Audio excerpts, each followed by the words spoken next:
Paris Jackson is proof that being the child of a megastar isn't always smooth sailing, but she's a survivor, and she's learning to come to terms with her past while creating a new and exciting future all her own. In 2009, Michael Jackson died at his Los Angeles home at the age of 50. Paris, who'd been very close with her father, was devastated. At his memorial service, she stepped up and delivered a heartbreaking message. Daddy has been the best father you could ever imagine, and I just wanted to say I love him so much. Even years later, the pain of losing her dad hasn't subsided. In a 2017 interview with Rolling Stone, she admitted, "They always say time heals, but it really doesn't. You just get used to it. I live life with the mentality of, okay, I lost the only thing that has ever been important to me. So going forward, anything bad that happens can't be nearly as bad as what happened before." Paris's relationship with her mother, Debbie Rowe, has always been complicated. As she explained to Rolling Stone, "When I was really young, my mom didn't exist." Michael married Rowe, a nurse, in 1996, and they had 2 children together, Prince and Paris. The couple divorced when Paris was just 2, and Rowe relinquished her parental rights in exchange for a hefty sum of money and a near 7-figure annual allowance. Rowe justified her decision in an interview, saying, "I do not wish to share parenting responsibilities with Michael because he is doing so well without me. I want to forever give up any and all rights pertaining to the children because I fully believe that by doing so, it is in the children's best interests." As a result, Paris grew up not knowing her mother, but when she was 15, she got curious, looked up Rowe online, and reached out. It's cool. I mean, like getting to know her, seeing how similar we are, getting into what kind of music she likes. It's just cool having her as a friend. In 2017, Rowe was diagnosed with breast cancer, and Paris was by her side throughout her chemotherapy. She even took to Instagram in support, writing, "I'm a fighter because she's a fighter. Love you, Mom." After Michael's death, Paris and her brothers went to live with their grandmother, Katherine Jackson. In a 2020 episode of Unfiltered, Paris Jackson and Gabrielle Glenn, Paris discussed the stark contrast between life with her dad and life with her grandmother. Under the care of her dad, all 3 Jackson kids followed strict diets. For example, they weren't allowed to have white sugar or white carbs, but when their grandmother gained custody, they were suddenly free to eat whatever they wanted. There were no rules. Soda and cake all the time. And so I gained a lot of weight, and food became an addiction. My cousin called me fat, and I was like, okay, so I can't do that anymore, and that's how I felt so hard. Over time, things have improved for Jackson. She credits modeling with helping her heal and eventually embrace her looks, telling Rolling Stone, "Plenty of people think I'm ugly, and plenty of people don't. But there's a moment when I'm modeling where I forget about my self-esteem issues and focus on what the photographer's telling me, and I feel pretty, and in that sense, it's selfish." Music has also given Paris a place where she can work through her trauma, and she credits it for saving her life. In 2021, she told the Evening Standard, "I'm at a point in my life where it's the first time I've ever truly experienced self-love. A big part of it is definitely the self-expression." Paris once dated model and queer icon Cara Delevingne and has been open about belonging to the LGBTQ+ community, but it wasn't easy for her to embrace her queer identity at first. After all, her grandmother, Catherine, is a devout Jehovah's Witness. Paris explained, "My family's very religious, and a lot of homosexuality is very taboo, so they don't like to talk about it. It's not really accepted." Then there was the issue of lack of representation in the media, which made things even more confusing for her. Because all I'd ever seen were men and women on TV together, and so these thoughts didn't really make sense to me. Catherine is now in her mid-90s, and Paris remains close to her and the rest of the Jackson family, despite their problematic beliefs, although she admits that it isn't always easy. Speaking to People in 2021, she explained, "I've gotten to a point where I respect them, and I have love for them. I respect their beliefs. I respect their religion. I'm at a point where to expect them to put aside their culture and their religion, what people think about me isn't my business."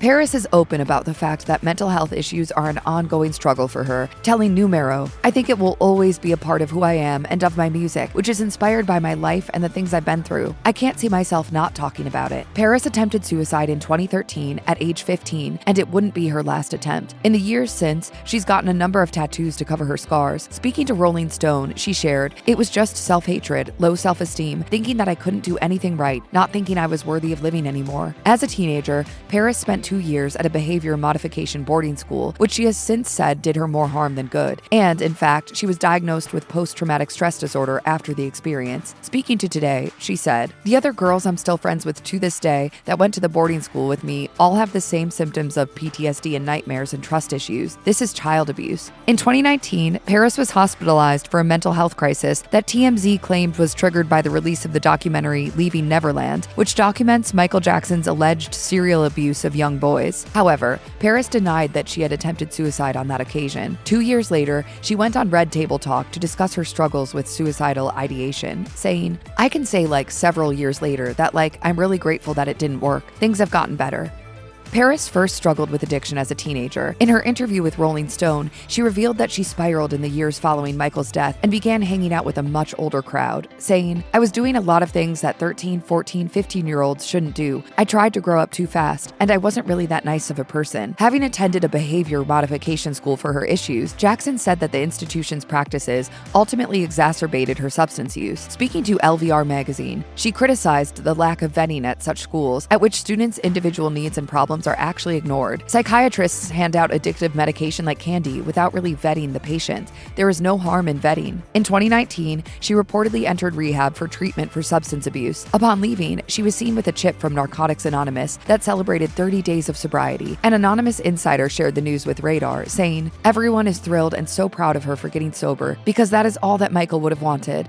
With the advent of social media, Paris found herself being cyberbullied by her late father's fans. She told Rolling Stone, "The whole freedom of speech thing is great, but I don't think that our founding fathers predicted social media when they created all of these amendments and stuff." At one point, the bullying became so extreme that it drove her to attempt suicide. She turned to X to write, "I don't blame Justin Bieber for deleting his Instagram account. The type of harassment I see on my account daily is enough to make someone suicidal." Yes, I tried to kill myself many times. Paris has even received death threats from her father's fans. In 2023, for instance, she was told to kill herself after she failed to post a birthday tribute to her late dad on social media. In an Instagram video, she explained that she was honoring her dad by not posting about him. In the caption, she made her feelings clear, writing, "Please don't use a man you have never met as an excuse to abuse, manipulate, and harass his daughter, who you also have never met."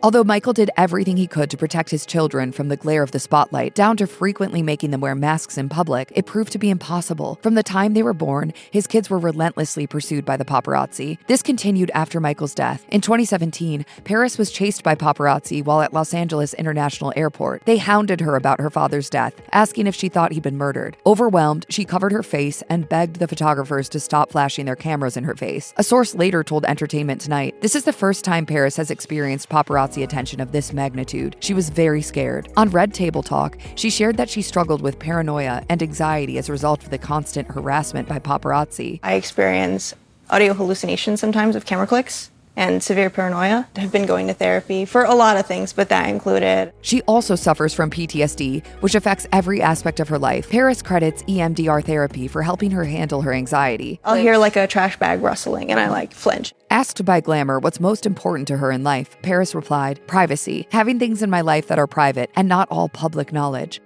In 2020, Paris Jackson lost two close friends, Noah and Sophia, in apparent quick succession. She paid tribute to each of them on Instagram. Along with a photograph of her and Noah laughing together, Paris wrote, "I'm sorry life was so hard on you and the world so cruel. You deserved nothing but light and joy and love. It brings me peace to know you are now surrounded by those things and no longer in pain. Rest in transition, little brother. You will never be forgotten." She then remembered Sophia writing, "One is already too much. I hate this." Though Jackson didn't mention how Noah and Sophia died, she hinted at losing two of her friends to addiction in her song Undone, which features the lyrics, "If you could just put down the needle, mend yourself, and make believe." In 2021, she explained the song's meaning in an interview with the Evening Standard, saying, "That song was written about a couple friends of mine that are no longer with us, who I miss dearly. It's kind of what I would tell them if they were here. I think about them all the time, and I still feel their love with me. I really took down all my walls and completely exposed my heart when I wrote these songs."